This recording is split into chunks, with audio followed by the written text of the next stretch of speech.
And as we learn more about the suspect in this case, the victims and their families will have a long road ahead of them. Dr. Joshua Weiner joins us this morning with more on that trauma that they're facing. And good morning. Thanks for coming in to talk about this. What about those people who were there, the ones who were injured, the families of those who were killed?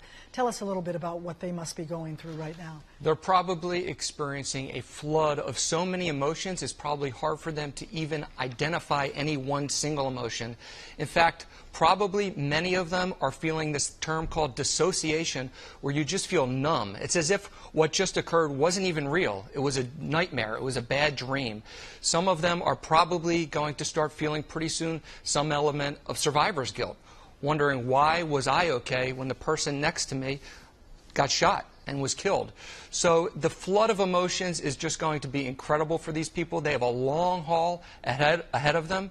Some of them are going to have problems with sleep, nightmares, just getting depressed, feeling numb, going through grief. They may have lost friends and other loved ones there. So it's going to run the range of emotions, and it's going to take a lot of time for these people to heal. Generally, when people experience a major trauma, statistically, about 15% of them will go on to develop post-traumatic stress disorder. Very often in these kinds of situations, particularly when it involves young people, psychiatrists and psychologists are brought in to help them deal with this kind of tragedy. Is this what you can expect to happen out there? Absolutely. I'm sure they're going to be bringing in a number of mental health providers, trying to allow everybody to have an opportunity to process what happened. Generally, what you want to do is you want to have people have the opportunity to talk in vivid detail, second by second, about what happened, to allow them to process it and not have it end up having a long-term detrimental effect for them. So you're going to want to do that. Now with family members, what family members and loved ones are going to want to do with the survivors is they're going to want to allow that person to talk about things in detail.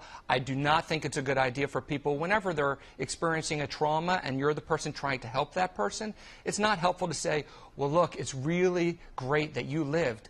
You just have to be thankful that you survived. That's not a good thing. That's not really helpful. I think the most helpful thing for people to do who are trying to help is to just try to understand. That should be their main goal. Ask questions. Try to understand exactly how that person's feeling. Don't try to make them feel better. It probably won't make them feel better. Let's talk a little bit about the suspect. This man apparently had planned this. He had tear gas or some sort of gas canister. What kind of, and weapons, I think 4 weapons they're saying. What would be his mental state of mind, do you think? Just trying to guess. Right. It's so hard to know, but clearly this is a very, very sick man. And he was possibly psychotic. So what I mean by psychotic is that he's out of touch with reality, doesn't really recognize the consequences of his actions. Maybe that's because of drugs. Maybe that's because of a mental illness like schizophrenia, where you're hearing voices, having delusions, being told by voices in your head, telling you you need to do this for some reason. I think it's also possible maybe that this person felt like their life was just worthless, meaningless. They had depression and anger and felt like they could make a difference, albeit a very sick difference, by going out and creating a mass atrocity. Now everybody's going to know who this person is, and somehow that may make him feel like he's important and his life has meant something. Quickly, should there have been any sign of this kind of behavior coming for his family, for friends who might have known him?